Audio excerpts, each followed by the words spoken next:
I believe Swansea City won the transfer window in the Championship. I do not believe there is a club in the Championship who had a better window than Swansea in terms of getting rid of Deadwood and bringing in players who raise the level of the squad. And I think that is showing in the early season performances under manager Alan Sheehan. Now, talking about Deadwood, there's one player in particular in Harry Darling who I think quite clearly is a miss. He's someone whose calmness in possession, whose threat from set pieces meant that to lose him on a free transfer after quite a few seasons of being a big player for Swansea was clearly a blow. But they replaced him incredibly effectively, as I've discussed before on this channel, with Cameron Burgess, who started the season so well. He may not be quite as good on the ball, but certainly he's a better defender, still offers that threat from set pieces, and is a player to bring in and provide a bit of experience as well to what was a relatively inexperienced squad. Was a masterstroke, and we're seeing the fruits of that already, with Darling struggling at Norwich early on. But in terms of other departures, Jerry Yates spent last season out on loan at Derby, Ollie Cooper, Bianchini going out on loan. There's no one you're really looking at as being a massive loss. Even players like Joe Allen and Carl Norton, who gave incredible service to the club in their mid-30s, were players that Swansea had to move on in order to progress.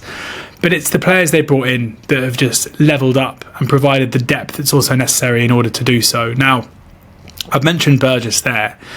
In midfield, it's basically a new look midfield.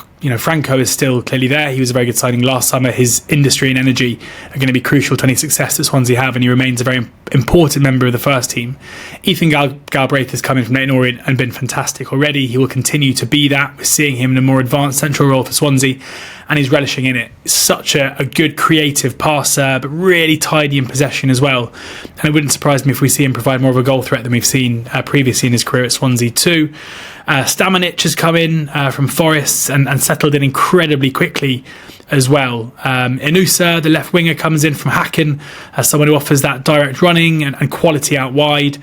Manuel Benson came in very, very late in the day on transfer deadline day. Now, Benson is a very intriguing player, someone who was up there with the most important players that Burnley had when winning the Championship a couple of seasons ago. Now, there were some red flags, I guess, in the data where a player who scores that many goals from such a low XG number is always a cause for concern whether or not they can maintain it. But in Benson, Swansea got a player who is incredibly good at cutting inside onto a stronger foot and shooting from range. And I'd be amazed if he's given minutes again. For some reason, kind of fell out of favour at Burnley, wasn't really used last season at all.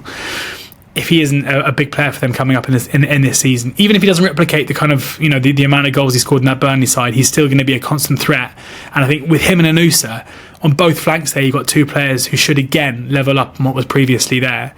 Now, the other big signing on deadline day was Adam Idah. With Idah, it's really hard to know what to predict from a big money transfer. Obviously, I've seen that Swansea fans are very excited. He came in at Celtic on loan initially and scored a lot of goals. He had a big reputation at Norwich. Things obviously didn't progress as he'd have hoped they would do at Celtic. But the positive thing for me is that it felt like a month or so ago, Swansea needed a striker to lead the line. They needed at least one player to come in and be their starting striker. But the form that Zan Vipotnik has started the season in, looking really dangerous in front of goal, creative as well, as we saw with the assist for the second goal last weekend. He's a young player who came in last season. It's often the case that strikers in their first season in English football and in the EFL do struggle to find their feet. But he looks like he could be a big asset as well. And that's why I'm more positive about Swansea from an attacking standpoint. Because if it was Idah, an underperforming Vipotnik, Cullen, and then Bobby Wales, the youngster, you'd think they're a bit thin on the ground. But if it is going to be Vipotnik who has that starting striker role, with Idah pushing to ensure that he can get there ahead of him, it's a much more healthy position to be in terms of competition for places. So I was concerned halfway through the summer about the strength and depth. It's still not a massive squad, but you've got at least four strikers that I mentioned there. You've got two wingers on either side with Eom and Inusa on the left, Benson and Ronald on the right. A wealth of midfield options. I mentioned Franco Stamanic and Galbraith, who started last weekend. Fulton is obviously dependable when he comes in, and then Widdell and Yalkuye, who's in on loan from Brighton. Between those six players, you've got quality, you've got industry, you've got physical strength there too. in terms of there are 3 midfield places up for grabs, and it feels like there's a blend of profiles there that should really suit Swansea.